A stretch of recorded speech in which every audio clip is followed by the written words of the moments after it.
ಸಿದ್ದರಾಮಯ್ಯನವರು ಸದನದಲ್ಲಿ ಮಾತಾಡೋಕ್ಕೂ ಕೂಡ ಅವಕಾಶ ಕೊಡಲಿಲ್ಲ, ಮಾತಾಡೋಕ್ಕೂ ಕೂಡ ಅವಕಾಶವನ್ನ ಕೊಡಲಿಲ್ಲ. ಕಾನೂನು ಸಚಿವರು ಎಚ್ ಕೆ ಪಾಟೀಲ್ ಹೇಳಿದ್ರು, ಈಗಾಗಲೇ ರಾಜ್ಯ ಸರ್ಕಾರ ನಿವೃತ್ತ ಹೈಕೋರ್ಟ್ ಜಡ್ಜ್ ಏನಿದ್ದಾರೆ ದೇಸಾಯಿ ಕಮಿಟಿಯನ್ನ ಮಾಡಿದ್ದೇವೆ, ಚರ್ಚೆಗೆ ಅವಕಾಶ ಇಲ್ಲ. ಸಿದ್ದರಾಮಯ್ಯ ಹೇಳಿದ್ರು,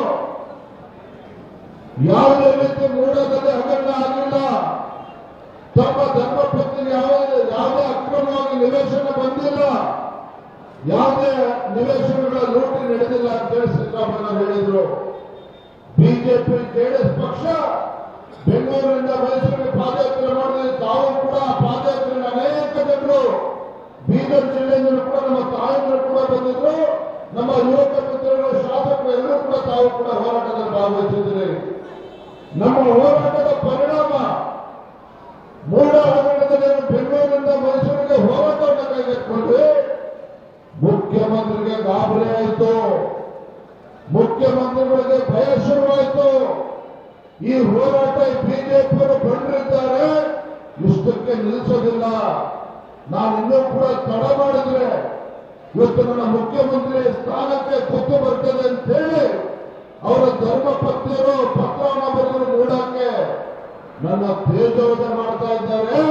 ಹಾಗಾಗಿ 14 ಸೈಟ್ಗಳನ್ನ ವಾಪಸ್ ಕೊಡ್ತಾರೆ ನೋಡಕ್ಕೆ ಅಂತ ಹೇಳಿ ಮುಖ್ಯಮಂತ್ರಿ ಧರ್ಮ ಪತ್ನಿ ಬರೆದರು. ಯಾವ ಸಿದ್ದರಾಮಯ್ಯನವರು ಯಾತಕ್ಕೋಸ್ಕರ ನನ್ನ ಸೈಟನ್ನು ವಾಪಸ್ ಕೊಡಬೇಕು?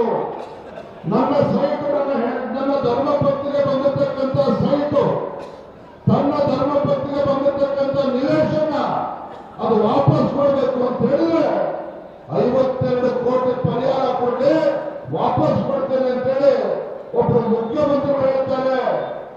ಆದ್ರೆ ತಮಗೆ ಗೊತ್ತಿಲ್ಲ, ಕಾರ್ಯಕರ್ತ ಬಂಧುಗಳೇ, ರೈತ ಬಾಂಧವರೇ, ನಮ್ಮ ಹೋರಾಟದ ಪರಿಣಾಮವಾಗಿ ಭಾರತೀಯ ಜನತಾ ಪಾರ್ಟಿಯ ಹೋರಾಟದ ಪರಿಣಾಮವಾಗಿ 1 ರೂಪಾಯಿ ಕೂಡ ಇವತ್ತು ಏನು ವಾಪಸ್ ಪಡೆದರೆ 14 ನಿವೇಶನಗಳು ಮುಖ್ಯಮಂತ್ರಿಗಳ ಧರ್ಮ ಪತ್ನಿಗೆ ಬಂದಿತ್ತು ಅಕ್ರಮವಾಗಿ ಏನು ಮುಖ್ಯಮಂತ್ರಿಗಳ ಧರ್ಮ ಪತ್ನಿಗೆ 14 ನಿವೇಶನಗಳು ಬಂದಿತ್ತು, ಎಲ್ಲವನ್ನೂ ಕೂಡ ಯಾವುದೇ ಒಂದು ಪರಿಹಾರ ವಾಪಸ್ ಕೊಡ್ತಕ್ಕಂಥ ಕೆಲಸ ಮುಖ್ಯಮಂತ್ರಿಗಳು ಮಾಡಿದ್ದಾರೆ ಅಂತ ಹೇಳಿದ್ರೆ ಭಾರತೀಯ ಜನತಾ ಪಾರ್ಟಿಯ ಹೋರಾಟದ ಪರಿಣಾಮವಾಗಿ ಇವತ್ತು ಆಗಿರ್ತಕ್ಕಂಥದ್ದು. ಹಾಗಾಗಿ ಭಾರತೀಯ ಜನತಾ ಪಾರ್ಟಿ ಈ ಭ್ರಷ್ಟ ಕಾಂಗ್ರೆಸ್ ಸರ್ಕಾರ ಇವತ್ತು ರೈತರ ವಿರೋಧಿ ಸರ್ಕಾರದ ವಿರುದ್ಧ ನಿರಂತರವಾಗಿ ನಾವು ಹೋರಾಟವನ್ನು ಮಾಡ್ಕೊಂಡು ಬಂದಿದ್ದೇವೆ. ನಮ್ಮ ಪತ್ರಿಕಾ ಮಾಧ್ಯಮದ ಸ್ನೇಹಿತರಿದ್ದಾರೆ, ಮುಖ್ಯಮಂತ್ರಿಗಳನ್ನ ಕಾಂಗ್ರೆಸ್ ಪಕ್ಷವನ್ನು ತೇಜೋವಧೆ ಮಾಡಬೇಕೆಂದು ಹೋರಾಟವನ್ನು ಮಾಡಿಲ್ಲ.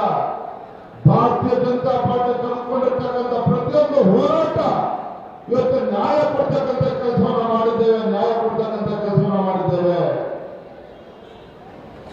1-2 ತಿಂಗಳಿಂದ ಯಾರಿಗೂ ಕೂಡ ಗೊತ್ತಾಗದೆ ಮುಖ್ಯಮಂತ್ರಿ ಸಿದ್ದರಾಮಯ್ಯರ ಆದೇಶದ ಮೇರೆಗೆ ಸಚಿವ ಜಮೀರ್ ಅಹಮದ್ ಖಾನ್ ಅವರು ಎಲ್ಲಾ ಜಿಲ್ಲೆಗಳಿಗೂ ಪ್ರವಾಸ ಮಾಡಿದ್ರು, ಬೀದರ್ ಜಿಲ್ಲೆಗೂ ಬಂದರು.